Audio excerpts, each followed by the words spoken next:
Welcome back. We're here at the Scaling Secrets podcast where we talk about scaling your business to 7 figures, 8 figures, and beyond. And we are here with just the right person to speak about that with us. His name is Rohaan Khan from OrangeTrail.io. And Rohaan has been scaling up multiple e-commerce brands with a collective revenue of close to $10 million. Now, Rohaan has a deep knowledge of marketing, consumer psychology, copywriting, branding, conversion rate optimization, and media buying. So we are going to be talking about advertising bans, policy guidelines, traffic sources, and so much more. So Rohaan, glad to be speaking with you. Thanks for having me, Robert. Excited to talk to you. And I'm excited to talk to you as well. So we introduced you a little bit, but can you tell us what your passion and focus is? Like, what really just gets you excited to jump out of bed in the morning? Well, if it isn't the motivation of my staff telling me about fires that I have to fight every day, aside from that, it's usually just I love what I do. It's digital marketing as a whole. It's super interesting for me. My background is actually psychology. I have a master in psychology. I've completed multiple NLP courses. I was always interested in the study of mind and behavior. But when it comes to the digital landscape, when you're running ads, when you're even creating copy or creating ads, you are doing it in a frame where you're understanding how they could be perceived, how could they convert. So this whole digital marketing sphere is very interesting for me. And what we'll talk about later is the problems that come along with advertising online, such as the random restrictions and bans and not having enough information to work with it. So yeah, happy to go into that further. And I'm happy to go to that as well. So, first of all, why do we do this to ourselves, right? Here we are as entrepreneurs, and we have the team, and they stress us out, and there's all these, rules and, slaps with this or that platform. What's the reason? Why don't you just get, a 9-to-5 job and just clock in and out and take the paycheck? Why go through all this added stress to achieve something? That's a really good question. And one thing that I've noticed throughout my psychology studies and also just the last 7 years of being an entrepreneur, meeting other entrepreneurs, I've realized that the entrepreneurs that I've met are not always 100% mentally. They might have, mental disorders like ADHD. I personally do. So there is some kind of distinctive factor that separates the A players from the B. And it's not a life for everyone. I tell people this all the time. Entrepreneurship is not a 9-to-5. It's a 0 to 24. It's a 7 days a week. It's a lifestyle. It's not just work, So to be this crazy, to go down this path, you got to have a few screws loose. And fair enough. And it's a lot of fun. Yeah, it's instead of 9 to 5, you're 9 a.m. to 5 a.m. You're just all day and all night solving these sorts of problems. And so that's also really cool to hear that you have this psychology degree, because that's also something to think about, that sometimes when we're young, we think too much about those life decisions, right? Where should I go to school and what major should I have? But not realizing that whole idea of when you're 18 or 19, you get this education and then that leads your whole lifetime. That's very old-fashioned thinking. And nowadays we might go through 5 or 6 iterations or more of just these different kinds of pivots in careers. So that's cool that you kind of went from the psychology to the NLP and then now the marketing. And so do you have any sort of unique insights about some of that, about the advertising and the copy that you've been doing? Is there anything like noteworthy or remarkable that you feel like talking about? Sure. I mean, I've plenty of stories, but what I would just firstly comment on is that pivot that you spoke about. So this was never my plan. I went down the traditional path, as do many people, I imagine. Pressures from family, pressures from society. You must get a degree. You must get a degree. And at the end of it, you get the degree, and what happens? Nobody wants to hire you. Not enough experience. Well, how do we get the experience if you're not going to hire us, right? So it's the same old dilemma, and it's a constant negative loop, which I see time and time again. And the only disciplines where I think college must be, included is medicine, law, engineering. These are disciplines where you need the degrees. But for everything else, I feel like it's not even that necessary. I've seen people who get a degree in one thing and then end up working in another completely different discipline. And they're not even interconnected. So for anyone listening out there, who is an aspiring entrepreneur or even just is not sure where they're going in life right now, trust the process, trust your own instinct as well. Nobody knows better than you, not even your mom or your dad. Nobody knows better than you. So keep that in mind. I went down the whole traditional path. I got a bachelor degree, I got a master degree. I was trying my best to get the biggest jobs and the best jobs. Nobody wanted to hire me even for the lowest job. So I typed into Google one day how to make money online, and I just found a few videos, went with it, and the rest is history, as they say. I've now created, I counted recently actually, Robert, I created 12 businesses in the last 7 years. Now, all of them didn't work. Some of them, of course, failed. And there was some kind of research study done that shows it's every 3.8 ideas or attempts that one kicks off. So that's according to research. For me, it was around every three that one would take off. So I've had very successful 4 businesses so far. And right now it's Orange Trail. So Orange Trail is my current agency. This is not your average marketing agency. You know about the agencies that will do your emails, they'll run your ads.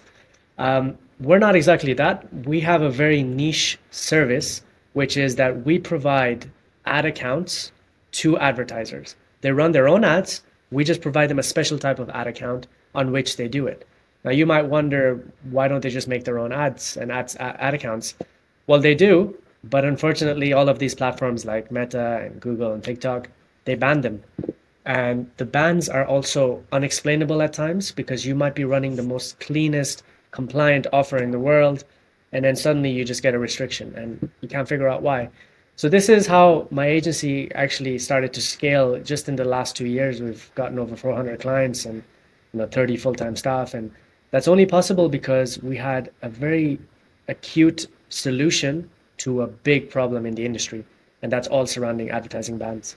And you're so right that I mean we all know many people that have their ad accounts banned, and you're right that many times it's just for like no reason at all. They won't explain it. You didn't do anything wrong. There's no recourse. There's no one to talk to. It's just banned and gone for good. And one time I interviewed some ad manager type guy, and his theory was that they eventually just ban everyone. They just see like who's around, or like that way it leaves people that have a rep to talk to, like the kind of like the more like upper class ad kind of people. But this one guy said just it's just a rite of passage. They eventually like ban everyone on that kind of bottom layer there. And so this whole thing that we're talking about here of you kind of set up the ad account for them, is this kind of like allowed? Like, is it okay for us to like say it if like Google or TikTok is listening? Like, how do you, like, what's the workaround? Like, is it like in your own entity? How can someone get banned but then get back on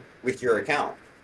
Yeah, that's an excellent question. So, just for starters, I have to say that we do have contracts with most of these advertising platforms. For example, I was just last week in the Google HQ office in Dublin, in Ireland. They invited us. Of course, we are good spenders with them. Our clients are spending as well. So, to answer your question, absolutely, it is allowed if they're a managed client under our agency. So we will put them on our ad accounts that we have the contract for.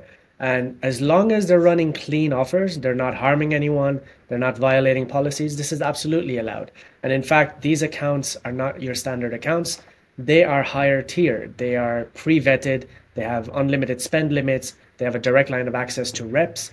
And all of these mean that you can run your ads with stability, because as you know, and you had guests on the show, you can get banned for even the smallest of reasons. And then when you're trying to appeal it, it might be a few weeks before you get it back. So what do you do during that time? It's like an opportunity cost. So you need to stay up and running. You need to be stable with your ads. And we identified that issue like 2 years ago when we founded the agency. And that's why clients come to us, because it's for the peace of mind. And what an entrepreneurial mindset, right? Where most people see the negativity or they see a problem, you say, well, hey, here's an opportunity. We can solve this problem for other people. And so when someone gets one of these special accounts with you, is there anything that they should know? Like, for example, do they have to like run the ads by you to make sure that they remain clean, or is there like an added cost? Like, what are the things to know about having one of these special accounts? Yeah, again, great question. And this is probably information people are wondering about. How do you get approved? Well, we do have an approval criteria. Every time a client comes to us, it doesn't matter which platform, if they say, I want to advertise on Google, the first step is always we ask, okay, what's your URL? What do you want to advertise? We send that to our reps. We discuss with them. We have a direct dialogue with them. And They either say, yes, it's approved, it's good to go, or no, just change this, or absolutely no. So there's always like one or the other. And if the clients are willing to work with us, they're a little bit flexible because remember, we understand compliance. We understand what these platforms are and aren't looking for, but the clients sometimes don't. It's a little bit hit and miss. The information is not readily available out there. You really have to dig for it. And even when you do, it's not like there's some non-spoken rules, those unspoken rules. So when a client comes to us, we always audit the URL. If it's good to go, we can create the account as soon as we sign an agreement with them. The agreement will be a standard agreement stating that they're not going to run anything fraudulent or risky on the accounts because we don't want to jeopardize our relationship with the platforms. And of course, the platforms, they care more about the user experience. A lot of these platforms, Facebook, Google, TikTok, they'll happily say no to money as long as it means that their platforms are more clean and the user experience is better. Because without the users, these platforms don't exist. Very logical, makes a lot of sense. And so, as far as these unspoken rules, I mean, I'm sure there's a lot, I'm sure that it changes, but is there anything that you feel like sharing along those lines? Like, is there like a really good example of one of these unspoken rules that people just don't talk about enough? Yeah, I'm happy to share a few that are not proprietary information. But for example, if one has a business manager on Facebook, having ad accounts in that business manager that might be disabled, if the ratio is too unhealthy, as in too many ad accounts disabled to active, that can actually conversely impact your whole business manager. So that means that if your overall health score is low, the other assets are at more risk of getting banned. The same if you have admins in your business manager who are connected with other assets from other business managers or other ad accounts that are banned, it actually connects to your business manager and negatively impacts your score. So these are little things that we see. Another pro tip for any advertisers listening out there: if you have a bunch of ad disapprovals or rejections, don't delete them. If you delete your ads from your ad account, that makes you look guilty in the eyes of the platform, and it actually negatively impacts your health score. So instead, just leave them, turn them off. Don't delete the ads because everything counts towards an internal health score. This health score you can't see, but it's there. That's very good to know that it's all connected and they look at all of that. And that's a good example of just something that you know as someone who manages all these sorts of accounts. And so next thing that comes to mind is, so you have like, you mentioned all these kind of ad networks, these platforms, right? Things like TikTok and Meta and Google. And like, do you have a favorite, or is there one of these platforms where more of your kind of ad spending is focused compared to the others? Well, yeah, I get this question all the time. It's an interesting one because currently, and I think as has been for the last as long as I can remember, Meta, Facebook is your best bang for buck. If you want to get, high quality conversions and customers and leads to your business, Meta just has been the best performing so far. However, now we're seeing that they're being challenged. The throne is, at risk of being toppled, as they say. So TikTok is coming through very fast.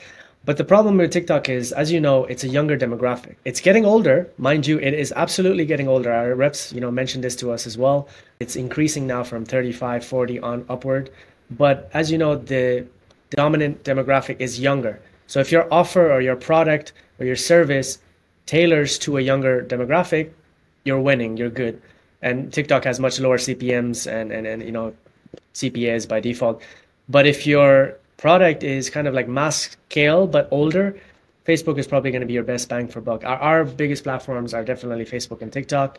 And then, of course, you have the more serious businesses who are willing to diversify their platforms and even go with Google or even go with Twitter or Snap. So that's the answer I would give. I don't have a personal favorite, but the data shows that, of course, Meta is the personal favorite of a lot of these advertisers, and with good reason. They're getting good advertiser scale there with conversions and being profitable, because if you're running a lot of ad spend and you're unprofitable, why would you continue? That makes perfect sense. And you hear about this a lot of how there's these different ad platforms, and there's for sure like the favorite, or there's like the wider adoption for this or that age group. And then you also hear about how when some social network is new, then there are less rules and it's easier to advertise and less competition, but then the targeting is not as specific. And then as the the social network such as Facebook grows up, then it becomes more rules and more competitive and more expensive. But then the trade-off is kind of that, well, if you can play the game right, or if you can get your targeting and your ads sort of dialed in, then it can work out as long as it's kind of you get this constant attention. And so is there a like a basic strategy towards these ads? Because like sometimes you hear about people like they make like, a new ad every day, or they're like always just working on the new targeting. But like what's sort of the thought process when you have this company and like they want to run ads? Like kind of what's the step by step? Yeah, so we don't actually actively get involved in the client's marketing. They handle their marketing themselves. I'm happy to share,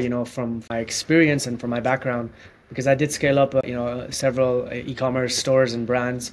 And, at the end of the day, if your product, you really have to diagnose each stage of the funnel. There's three stages, in my opinion. You have the actual landing page, the website, and, is that optimized? Yes or no? Are you displaying your product use cases, your descriptions, your benefits well enough?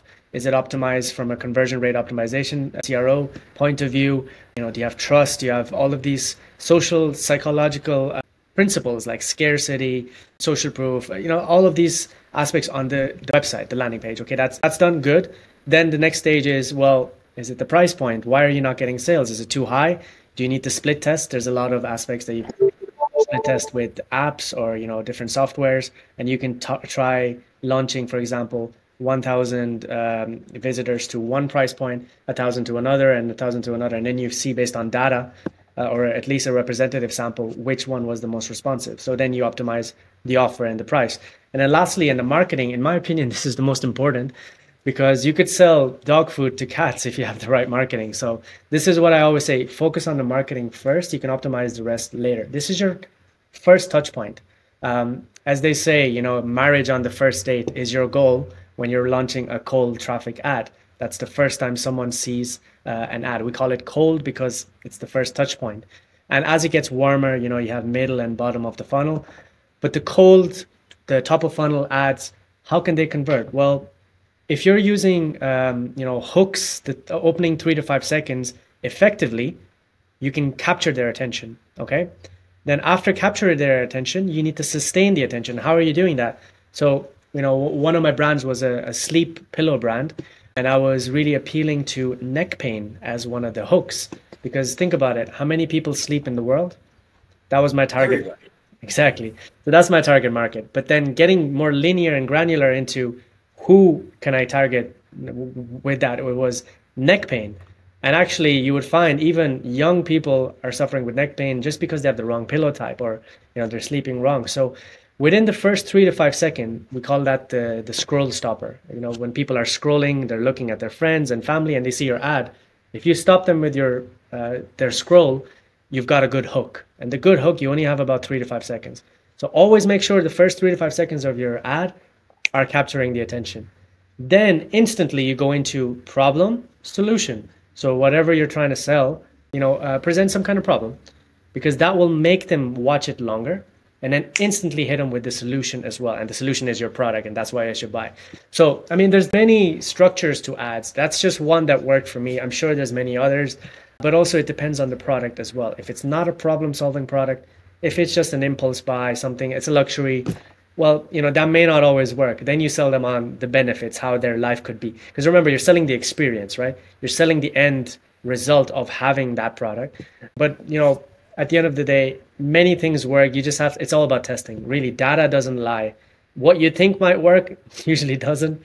And what you don't think will work does. So that's why we always say data, never delete ads. Always look at, what are the click-through rates, which type of creatives people are responding to more.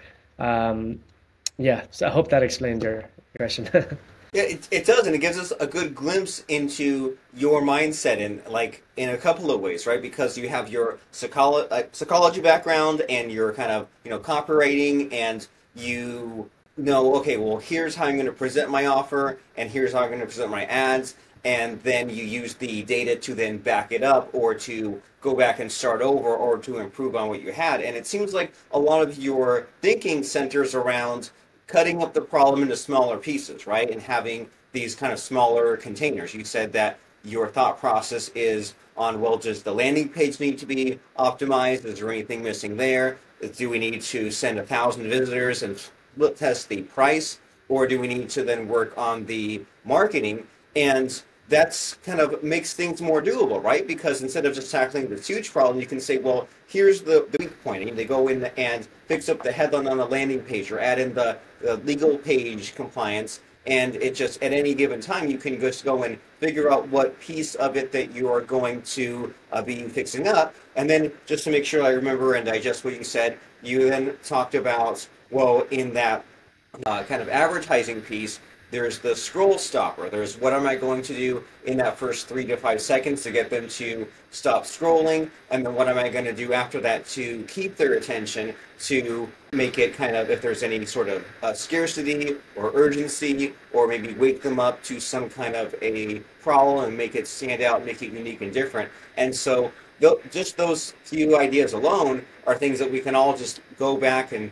look at our ads and fix up and figure out what we want to, improve in what we have already set up or are existing, about to set up. And so you built all these kind of e-commerce brands, right? Like there's the pillow that you mentioned, and it's always fun in these last few minutes and in a podcast to talk about stories, and especially stories of failure, struggle, panic, and overcoming those sorts of things. So do you have a quick story to share with us just to get us an idea of some of your e-commerce adventures, preferably one where you really messed up, it was catastrophic failure and you overcame it? What comes to mind? Let me think of some. So, well, I can tell you one from the agency from this year. We regularly attend events. As Orange Trail, we attend, affiliate conferences, marketing conferences, Affiliate World Summit, and our team is always present there. They're usually wearing these jackets, and you can find them handing out goodies and talking to clients. So we had this one individual who came to us just right off the bat. He had the typical sketchy internet marketer look, and my sales guys were a little bit cautious, but we still took his details. He ended up sharing with us, I won't go into details because obviously we have NDAs, but he ended up sharing with us a website which had a beautiful front. Everything was good, looked like a standard e-commerce website. And then after a week, we get alerts and messages from our reps saying, hey guys, what's going on here? How can you allow these type of ads? And we're thinking it's just pet and home improvement products. So we look at the ads. And this individual was selling quite questionable pills and sprays that make you taller and selling snake oil, basically. So you'll have that, you have issues like that where, this individual was basically circumventing our system. And of course, we had strong agreement with him. So we had to enforce that. I got legal advisor involved. But if only I could show you the type of ads they had. Old men, in a shower. It was ridiculous. So those type of situations do happen. And that was even our reps laughed. It was just a funny, everyone just put your hands in the air like, yeah, where everyone missed it. So you have situations like that, but we try to contain them the best we can. And what's the lesson there? Is it just to keep an eye on things and to not just set and forget, but to go back and check your ads and go and see what your clients are doing? Oh no, we absolutely do audit. So we check the entire store, but they hit the products with unlisted URLs, first of all. And then second of all, we have a certain time frame that we do the audits with. Our compliance managers checking. So we have ex-Meta affiliated employees that work for us now. When they were let go, we were quick to snap them up. They have the wealth of knowledge, of course. We have a standard, time frame they need to check. They were just before that time frame. And during this time, of course, the alerts came, and he was scaling, by the way. He was really, when you're selling snake oil and, the people are foolish enough to believe your ads, you can make a lot of money. But, can you live with that? That's the question, because it's immoral, of course. Well, apparently he could live with it, but the rest of us can't. And he was scaling, this is the Scaling Secrets podcast, but he was scaling in the evil way, which we want to scale in a much better way. And so as far as that idea, in our last few minutes of our conversation, do you have a number one secret to your success, or a number one scaling tip that we can really digest and take away here? I have two that I think are the secret sauce to my success. First of all, it's just about go. Do the things that you need to do. Don't try to get everything perfect. Because if this was the case, everyone would try to get the most perfect website, the most perfect marketing, and the most perfect price point. But then you might look and it will be 5, 6 months later and you've not launched anything.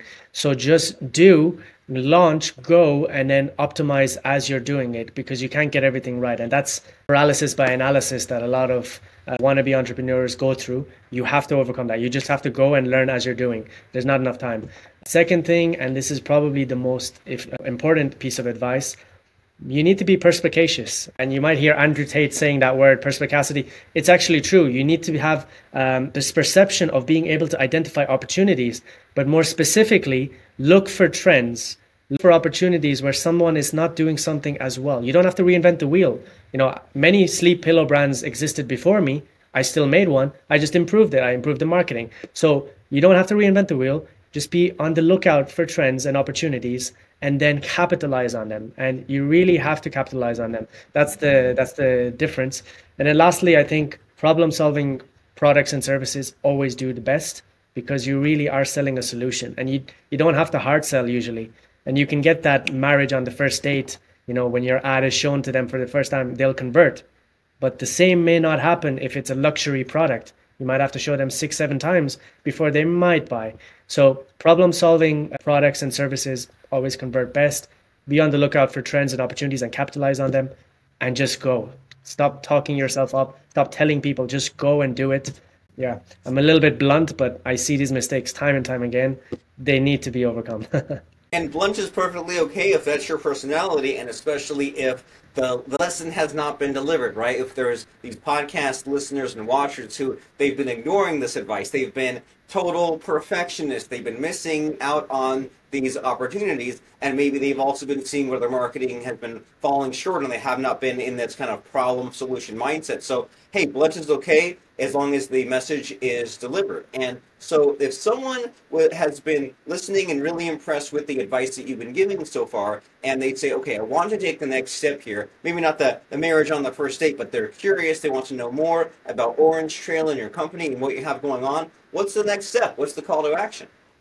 Well, the marriage is possible, but you'll have to buy me dinner first. With Orange Trail, if anyone's listening out there who is really experiencing issues with their advertising or compliance, or you're just not sure, feel free to get in touch. You can book a call on our website, orangetrail.io, or you can even just type in Orange Trail in Google. We've been featured in Forbes and many other publications, so you'll be able to find us. Get in touch today. You'll have a free consultation with our BizDev team. They'll let you know if you're eligible and if we can help you or not. And we'd be happy to help any advertisers out there. I should mention we have contracts and agreements for all platforms. So not just Facebook or Google. We have TikTok, Snapchat, Twitter, Bing, Taboola. So it's 360. Any platform you need, we'd be happy to help. Wonderful. And so if that sounds like you and your company, if you want to get that problem solved, if you want to get advertising on those platforms, go to orangetrail.io. And even better, Google search Orange Trail to see all those search engine results and see all the reviews and the publications and all that sort of stuff. And contact Rohaan and his team, orangetrail.io. So as we wrap up our conversation here, Rohaan, you've given so much advice, but it's always fun to have like a little tidbit, a little soundbite, right? And so you've already given us this advice, but do you have like a favorite book or quote or just some really super quick lesson to share with us so that way we end on a high note? What comes to mind?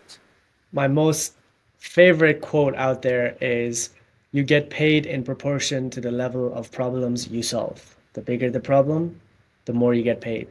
Let that sink in. Wonderful.